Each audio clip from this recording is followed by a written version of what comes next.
Part 1. The rehabilitation center was quiet that Tuesday evening.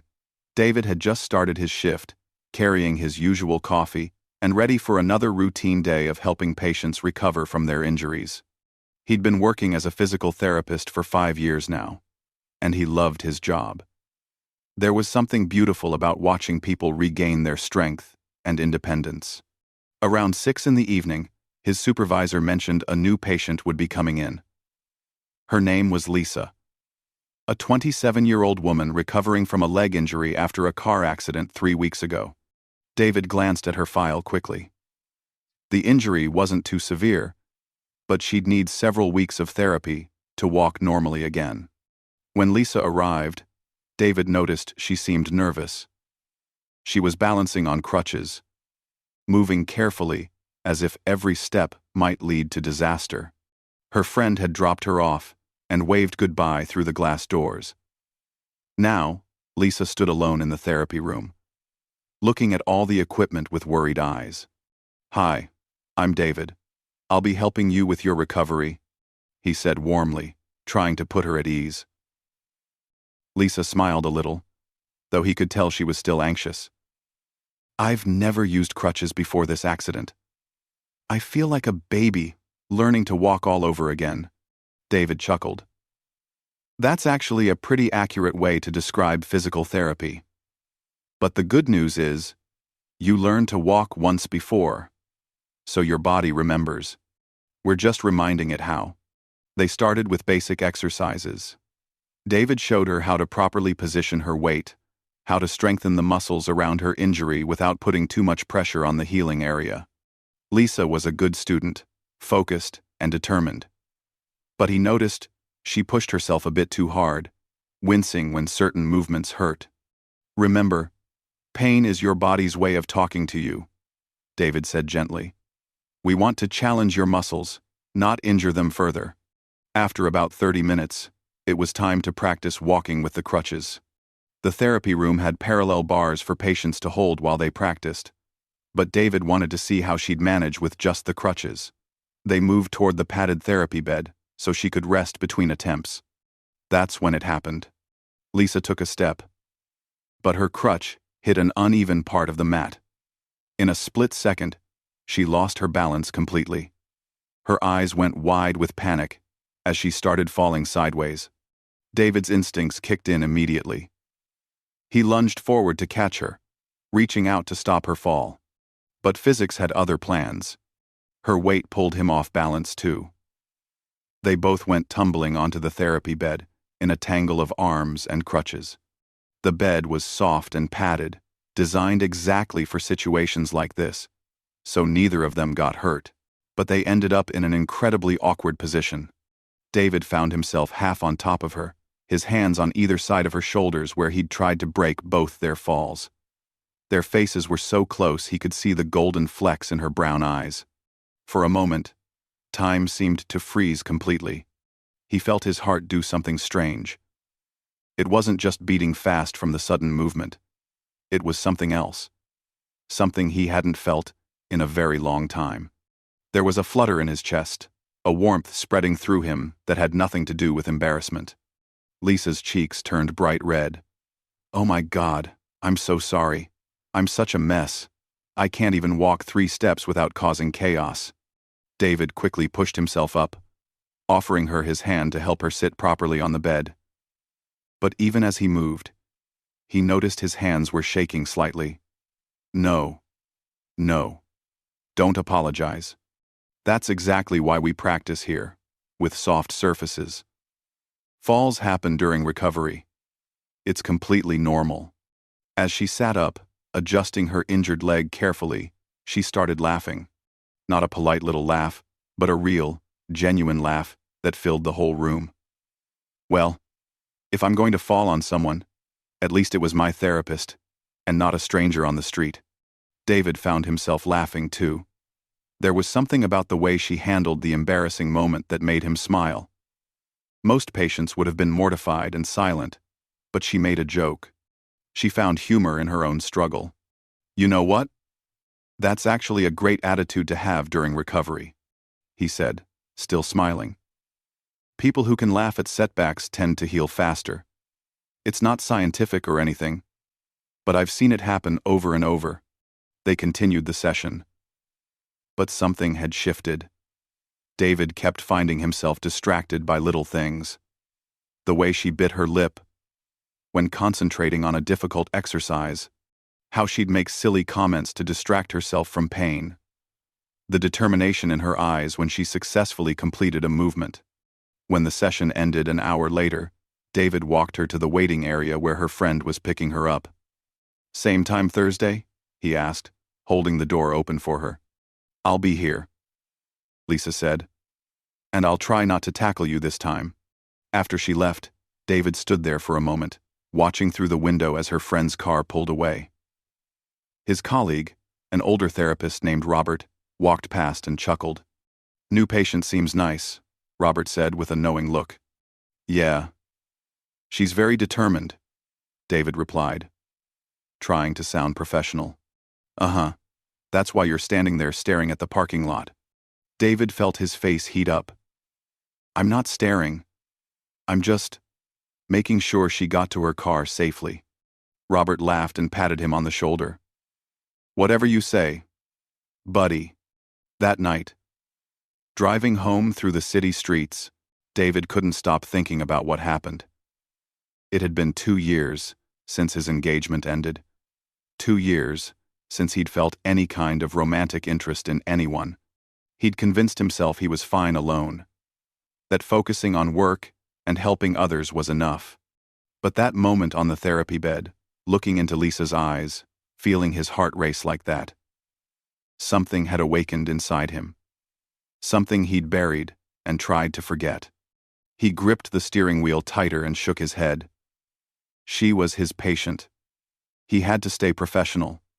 Whatever he was feeling, it needed to stay locked away, at least until her treatment was finished. But as he pulled into his apartment parking lot, David knew one thing for certain.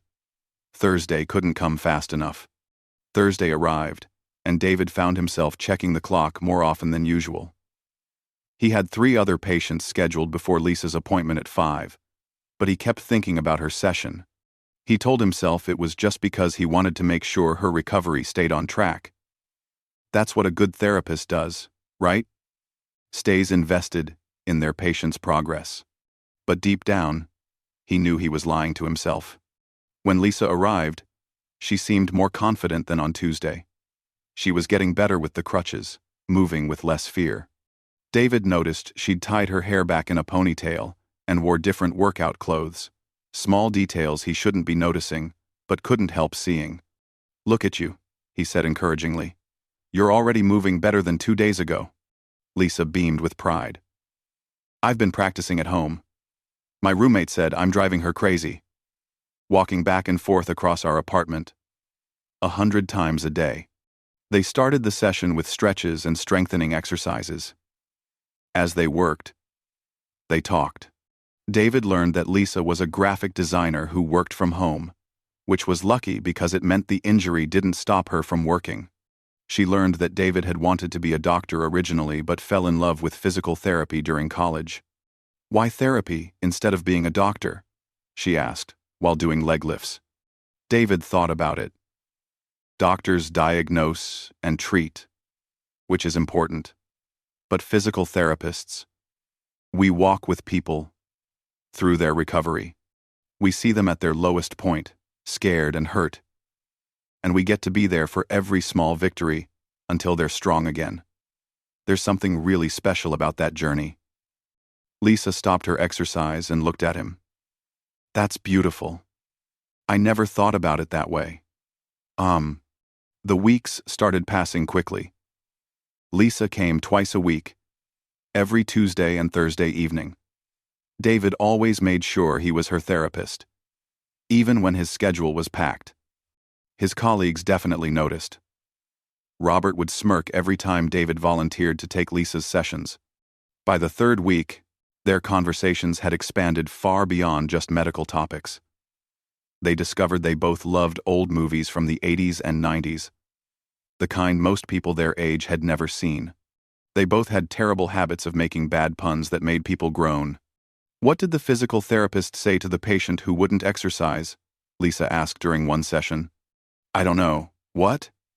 David played along. You're really pushing my buttons. She grinned at her own joke.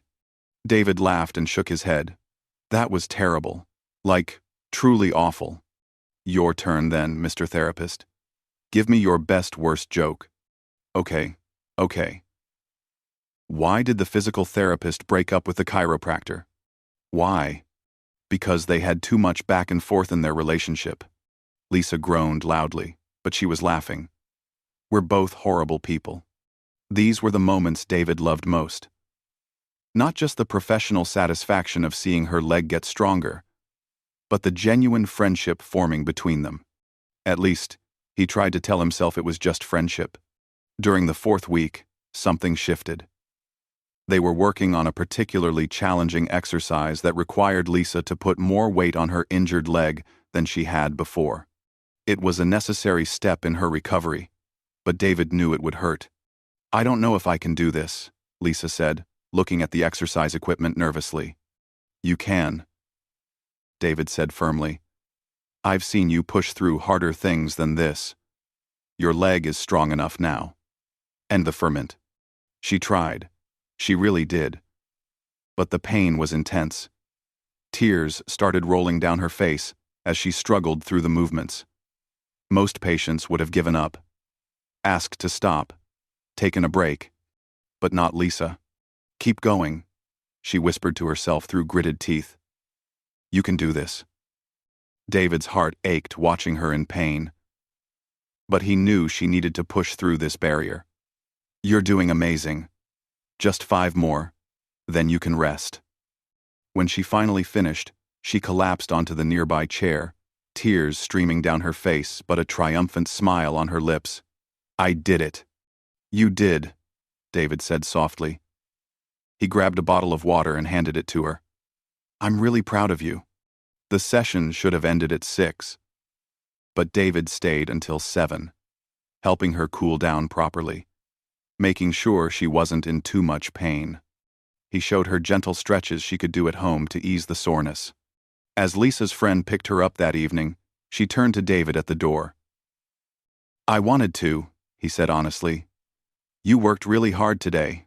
You deserved the extra support. Driving home that night, David could no longer deny what was happening. He was falling for her. Actually, falling for her. Not a little crush.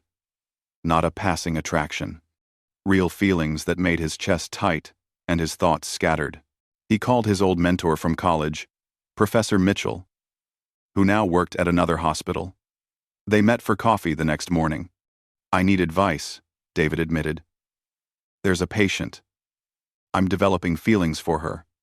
Dryme Savin. Professor Mitchell listened carefully as David explained everything. When he finished, the older man sat back thoughtfully. Is her treatment almost finished? He asked. Another 3 weeks, probably.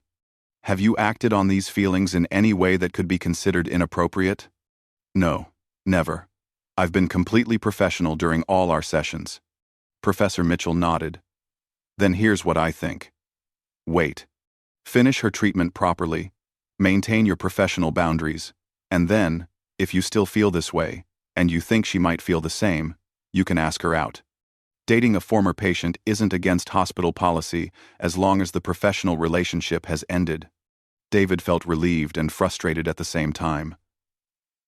But the next Tuesday, everything became more complicated. Lisa didn't show up for her appointment. David checked the schedule 3 times, thinking maybe he'd gotten it wrong. But no, she was supposed to be there at 5. At 5:30, he texted the number she'd provided for appointment reminders. Hi Lisa, just checking if you're okay. You missed your session today. No response. Thursday came. Again. No Lisa. No response to his messages. David tried to tell himself there could be 100 innocent reasons. Maybe she was sick. Maybe she had a family emergency. Maybe her phone was broken. But worry gnawed at him. What if she'd re-injured herself? What if something terrible had happened? Friday, Saturday, Sunday passed. Still nothing. David found himself checking his phone constantly, hoping to see a message from her. Monday evening, he was at the clinic late, finishing paperwork. Most of the staff had gone home. The building was quiet, except for the hum of fluorescent lights. That's when he heard the front door open. He looked up, and there was Lisa, standing in the doorway on her crutches, looking like she hadn't slept in days. "Lisa," he stood up immediately. "Are you okay? I was worried when you didn't show up." She stood there for a moment, seeming to gather courage. Then the words came spilling out. "I'm sorry I disappeared. I've been avoiding coming here because being around you is confusing. After that hard session last week, when you stayed late to help me, when you were so kind and patient, I realized I was starting to feel things I shouldn't feel. You're my therapist. This is supposed to be professional. But every time I see you, I feel happy in a way I haven't felt in a long time, and it scares me." David's heart was pounding. He walked around the desk slowly, maintaining a respectful distance. "Can I be honest with you?" he asked quietly.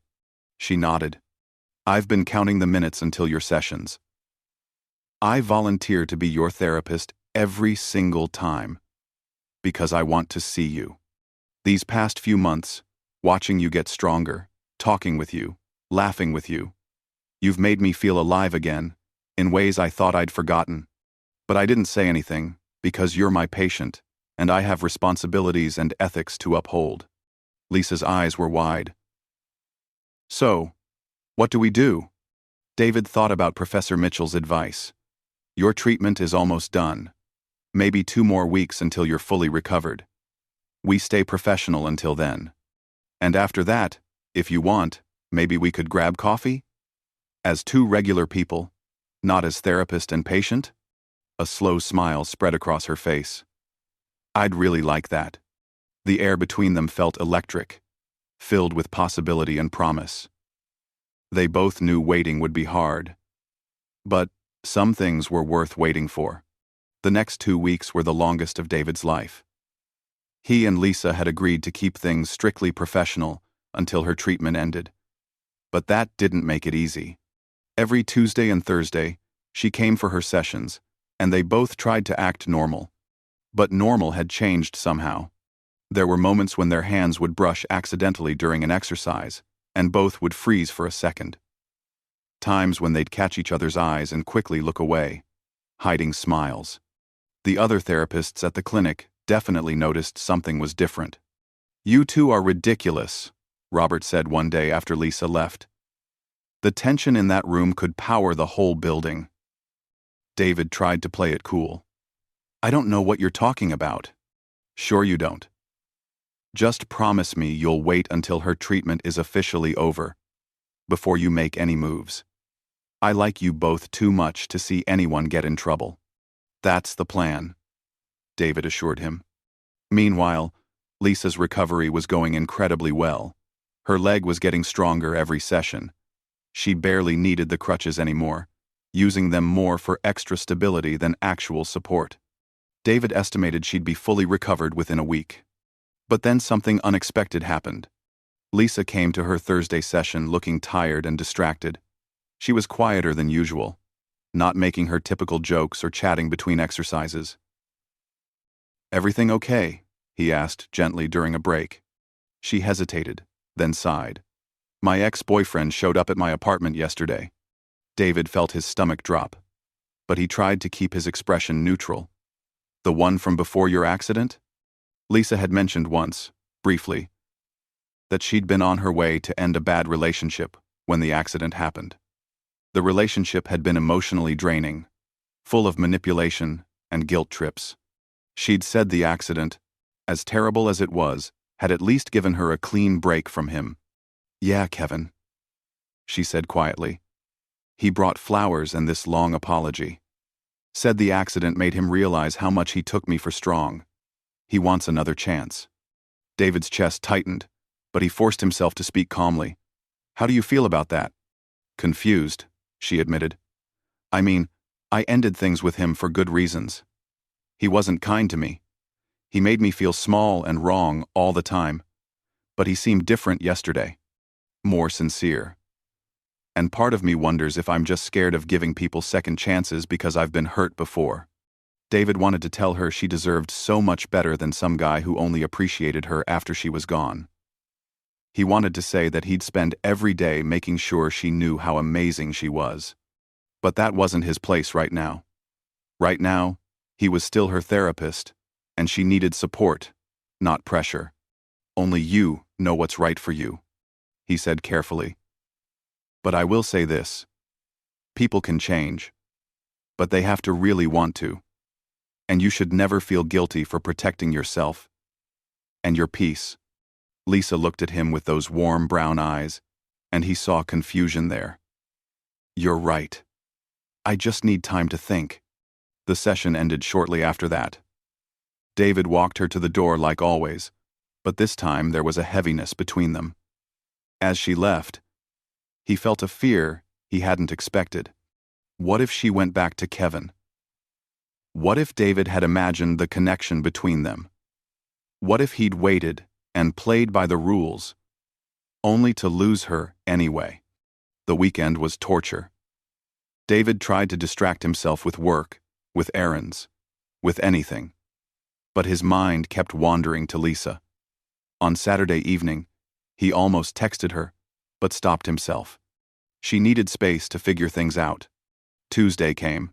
Lisa's appointment time arrived. 5 o'clock, then 5:15, 5:30. She wasn't coming.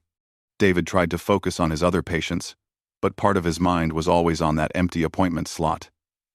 When his shift ended at 8, he sat in his car in the parking lot, staring at his phone. He typed out a message. Hey. Just wanted to make sure you're okay. No pressure about appointments.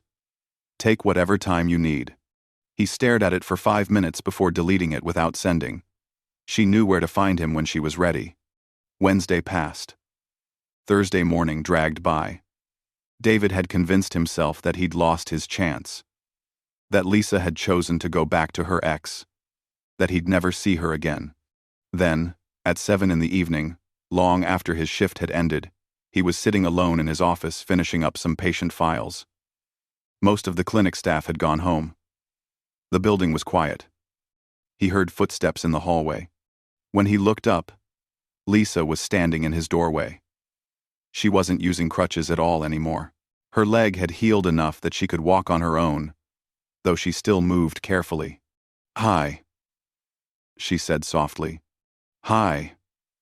David stood up, his heart racing. You're walking without crutches? Yeah, I've been practicing. I think my leg is actually fully healed now. She stepped into the office and closed the door behind her. I'm sorry I missed my appointments. I needed some time to think about everything. It's okay. You don't owe me any explanations. But I want to explain, she said, moving closer. Kevin showed up. And for a moment, I thought maybe I should give him another chance. Not because I wanted to, but because it felt safer than risking something new. Something that actually matters. David's breath caught. And then I realized I was being an idiot. Lisa laughed, but it was shaky. I was so scared of getting hurt that I almost ran back to someone who definitely would hurt me, just because it was familiar. But these past few months with you, you've shown me what it feels like when someone actually cares. When someone is patient and kind and sees the best in me. Lisa, David started, but she held up her hand. I told Kevin no. I told him I'm moving forward, not backward. And then I stayed away from here for a few days because I needed to be sure. Sure that what I feel for you is real and not just gratitude or proximity or something else. And David could barely breathe. She smiled, and it was like sunshine breaking through clouds. It's real. Whatever this is between us, it's real. And I know my treatment is basically over. I can walk on my own now. So, technically, you're not my therapist anymore. David felt like his heart might explode. Technically? Technically, Technically. She took another step closer. So, I'm here to ask if that coffee offer still stands. Or dinner. Or just anything. As two regular people who really like each other. For a moment, David just stared at her, hardly believing this was happening. Then he laughed, a sound of pure relief and joy. Yes, absolutely yes, to all of it. Yeah? Her smile grew wider. I haven't stopped thinking about you for weeks, he admitted. Actually, if I'm being completely honest, since the day you fell onto that therapy bed, my whole world shifted. I tried to keep it professional. I tried to just be your therapist. But Lisa, you made that impossible. She was right in front of him now. I fell on you pretty hard that day. You did, and I've been falling ever since. They stood there in his office, the evening light streaming through the windows, both grinning like teenagers. So, Lisa said, I know it's late, but there's a good coffee shop 2 blocks from here. They're open until 9. Wanna go? No. David grabbed his jacket. As they walked out of the clinic together, side by side, David felt lighter than he had in years. They'd played by the rules, done everything right, and somehow, against all odds, it had worked out. Outside the building, Lisa stumbled slightly on a crack in the sidewalk. Instinctively, David reached out to steady her. She laughed and grabbed his arm. Still catching me when I fall, she said. Always, he replied, and meant it with his whole heart. They walked toward the coffee shop, talking and laughing. And for the first time in a long time, David felt like the universe was working in his favor. The evening air was cool, the city lights were starting to glow, and the woman beside him made everything feel right. This was just the beginning. The coffee shop became their place. Over the next 2 weeks, David and Lisa met there 4 times, talking for hours about everything and nothing. They learned each other's stories in ways the therapy room had never allowed. Lisa told him about growing up in a small town, about her dreams of becoming an artist that led to graphic design, about her complicated relationship with her parents who didn't understand her creative career.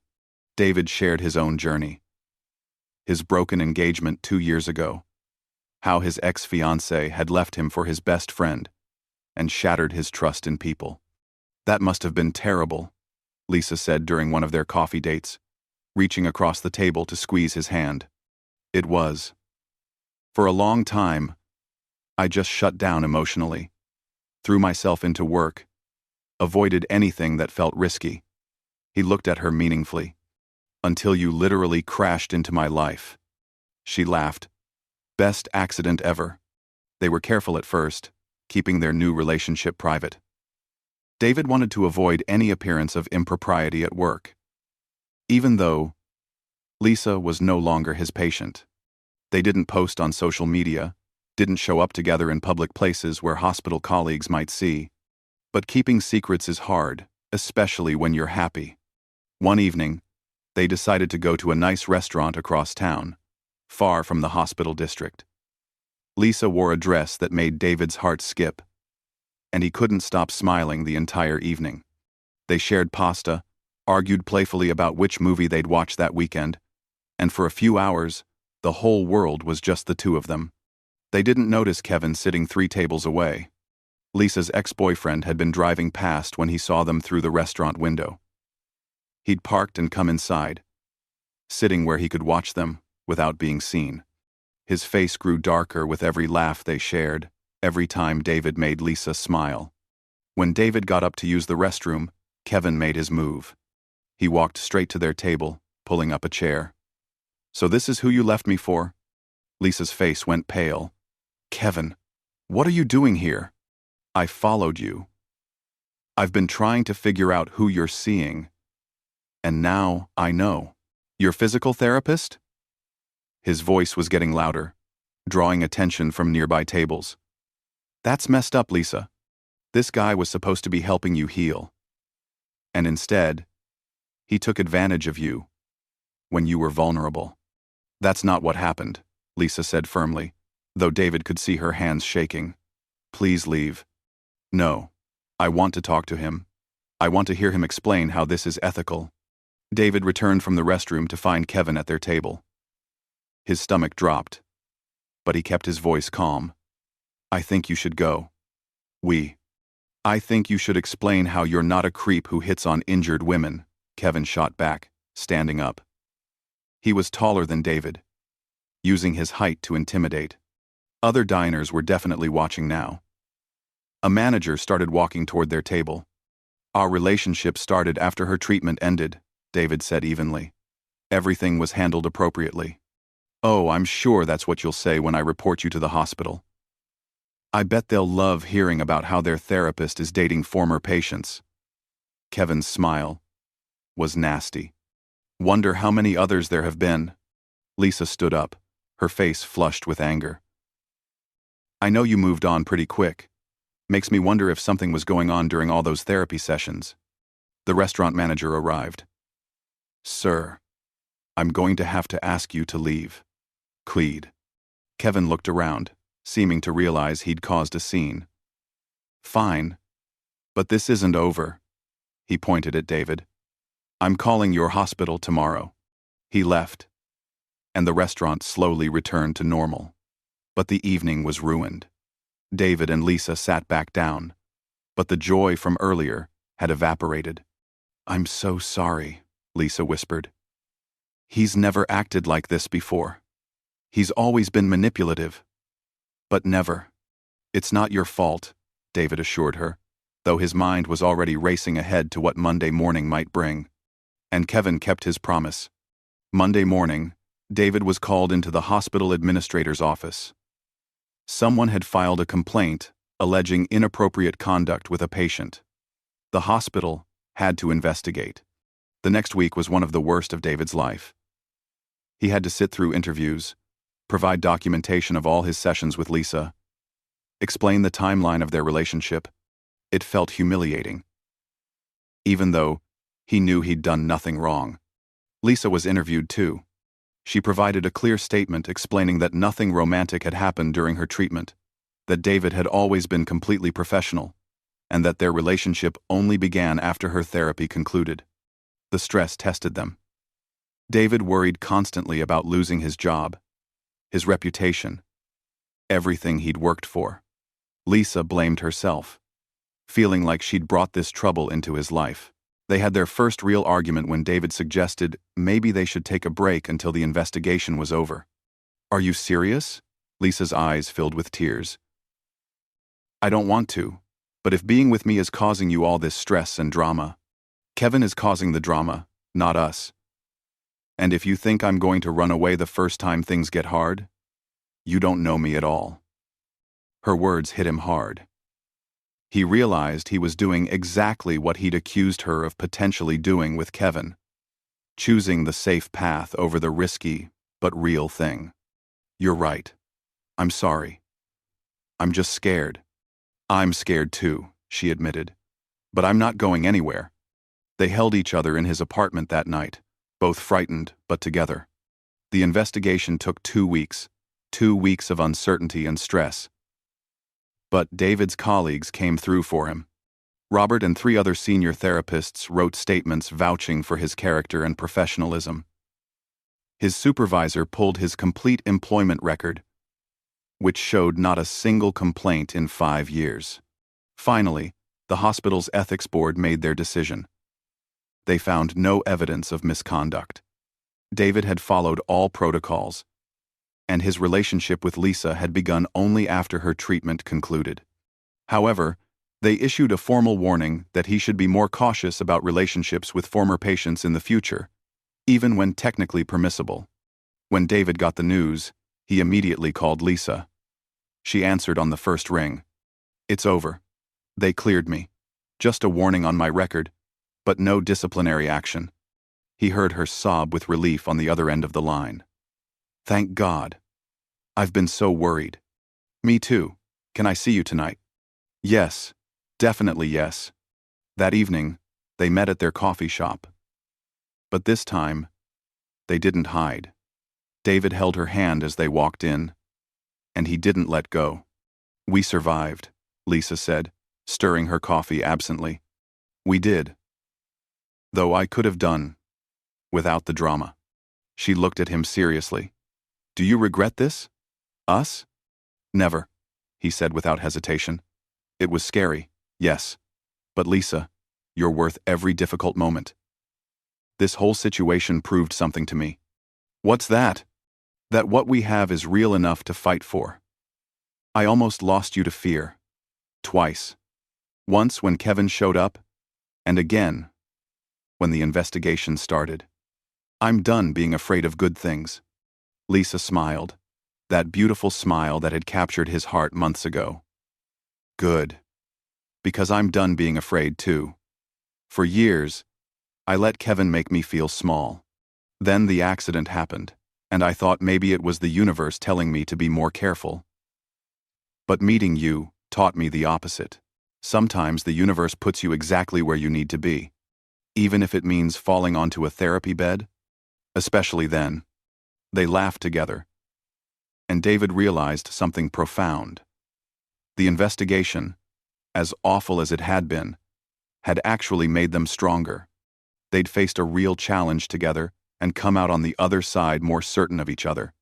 As they left the coffee shop that night, David pulled Lisa close and kissed her forehead. "No more hiding. No more being afraid. Deal?" "Deal. Deal," she agreed, leaning into him. Walking back to his car through the city streets, with Lisa's hand in his, David felt genuinely happy, for the first time since his engagement had ended years ago. He'd spent so long protecting himself from pain that he'd forgotten what joy felt like. Now he remembered. And it was worth everything. 6 months passed in a blur of happiness. David and Lisa became inseparable, spending almost every free moment together. They developed routines like normal couples do. Saturday morning coffee, Sunday evening movies, random weeknight dinners at new restaurants they'd never tried. Lisa's leg had healed completely. She was back to her normal activities, even joining a weekend hiking group. Sometimes she'd joke that David had done too good a job fixing her, because now she had more energy than he could keep up with. At the hospital, people had gotten used to seeing them together. After the investigation cleared David, word spread quickly that he and Lisa were dating. Some colleagues were supportive, others were skeptical, but mostly people just accepted it and moved on. Hospital romances weren't exactly rare. Robert loved to tease David about it. "Remember when you said you were just being professional? I knew better." "You were right," David admitted easily now. "I was lying to myself from day one." Lisa's career was flourishing too. She'd landed a big client, a tech startup that wanted her to redesign their entire brand. She worked from her apartment, often with music playing too loud, surrounded by sketches and color samples. David loved watching her work, seeing the intense focus on her face when she was creating something. One evening in late spring, the hospital held its annual charity gala. It was a fancy event where staff dressed up, donors came to support the hospital's programs, and everyone tried to look more elegant than they usually did in scrubs and medical gear. David had bought a new suit for the occasion. Lisa wore a flowing dress in deep blue that made her look absolutely stunning. When he picked her up from her apartment, he literally stopped breathing for a second. "You're staring," she said, smiling. "Can you blame me?" They arrived at the gala together, making no effort to hide their relationship. In fact, they decided weeks ago that this would be their public debut as a couple in the hospital community. The event was held in a beautiful hotel ballroom, with round tables covered in white linens, soft lighting, and a live band playing jazz standards. David introduced Lisa to colleagues she hadn't met before. Lisa charmed everyone with her easy laugh and genuine interest in people's stories. During dinner, Robert leaned over from the next table. "You two are disgustingly happy. It's making the rest of us look bad." "Sin." Lisa laughed. "Sorry, not sorry." After dinner, the dancing started. David wasn't much of a dancer, usually preferring to watch from the sidelines. But Lisa grabbed his hand and pulled him toward the dance floor. "I don't really know how to dance," he protested weakly. "Neither do I. We'll figure it out together." So, they did. They swayed awkwardly to the music, stepping on each other's feet occasionally, laughing at themselves. Around them, other couples danced more gracefully. But David didn't care. He was exactly where he wanted to be. As they moved slowly to the music, Lisa rested her head on his shoulder. "When you tackled me onto the bed?" "Yeah, I remember." She lifted her head to look at him. "I was so embarrassed. I thought I'd made the worst first impression possible." "You made an impression, that's for sure. Just not the one you thought." "What do you mean?" David thought about how to put it into words. "That moment, when we ended up on that bed, when I looked into your eyes and felt my heart do that weird flutter thing. I'd spent 2 years telling myself I was fine alone. That I didn't need romance, or connection, or any of that. I'd built these walls around myself, convinced they were protecting me. And then I literally crashed into them?" "Exactly. In 1 second, all those walls just crumbled. It terrified me because I realized I wasn't nearly as healed or as strong as I'd thought. But it also woke me up, made me realize I'd been going through life half asleep." Lisa's eyes were shining. "You know what's funny? I felt the same way. After things ended with Kevin, I told myself I needed to focus on myself, be independent, not need anyone. The accident actually reinforced that. I thought maybe I was meant to just be alone and work on my own stuff. But then this really sweet, incredibly patient therapist made me laugh during the worst time of my life. And he looked at me like I was capable of amazing things, even when I was at my weakest. How was I supposed to ignore that?" David pulled her closer. "I'm glad you didn't." The song ended, and another began. They kept dancing, lost in their own little world. Later that evening, as the gala was winding down, someone from the hospital's public relations team approached them with a camera. "Mind if I get a photo of you two? We're making a slideshow for the hospital website about tonight's event." They posed together, David's arm around Lisa's waist, both of them smiling genuinely. It would be the first official photo of them as a couple, something that would live on the internet forever. After the photographer left, Lisa squeezed David's hand. "We're really doing this, aren't we? Going fully public. Having second thoughts?" "Not even a little bit. I kept my relationship with Kevin hidden for too long because I was ashamed of how he treated me. I'm not hiding something good. I want everyone to know you're mine." David grinned. "Possessive much?" "Absolutely."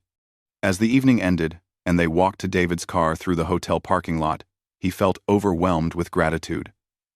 So much had happened in less than a year.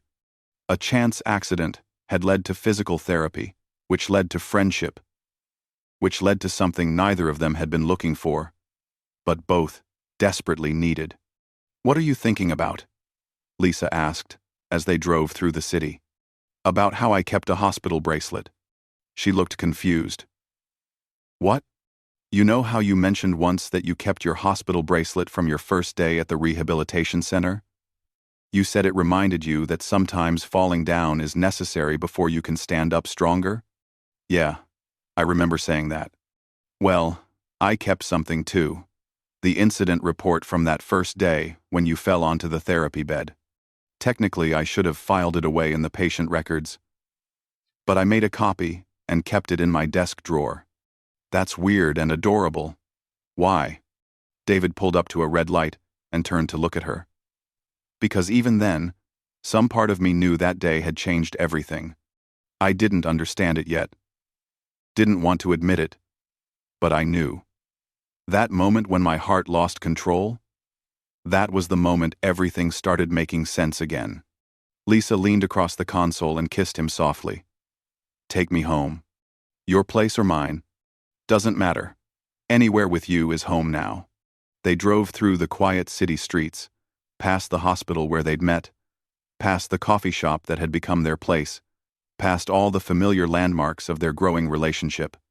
The night was clear, stars visible despite the city lights, and everything felt right.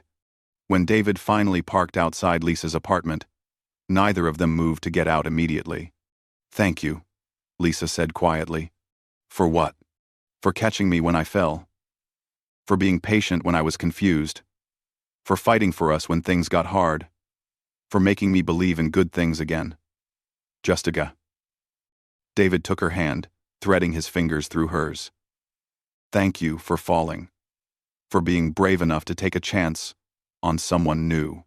For showing me that my heart still works, even after I thought it was broken forever." They sat there in the car, holding hands, both of them thinking about the journey that had brought them to this moment. From patient and therapist, to friends, to something deeper than either had expected. It hadn't been a straight path. There had been fear and doubt and obstacles, but they'd navigated all of it together. "So what happens now?" Lisa asked. David smiled. "Now we keep going, keep building this, keep choosing each other every day." "Sounds perfect." They got out of the car and walked up to her apartment, arms around each other, both of them smiling at nothing in particular. Inside, Lisa's cat greeted them with annoyed meows about dinner being late. They laughed and went about the simple domestic routine they'd developed. As David watched Lisa feed her cat, still wearing her beautiful gala dress, he marveled at how ordinary and extraordinary this all was. They were just two people who'd found each other by accident and decided to stay. Later that night, as they sat on her couch watching a terrible movie from the 80s, Lisa turned to him. "Hey, David?" "Yeah? I'm really glad I fell that day." He kissed the top of her head. "Me too. Best accident that ever happened to either of us." Outside, the city continued its endless motion. Inside, two people who'd both given up on love had found it anyway, in the most unexpected way. And they were just beginning to understand how beautiful that could be. The story that started with a fall onto a therapy bed had become a story about rising together, healing together, and building something real together. And somehow, that felt like the most perfect ending and beginning all at once.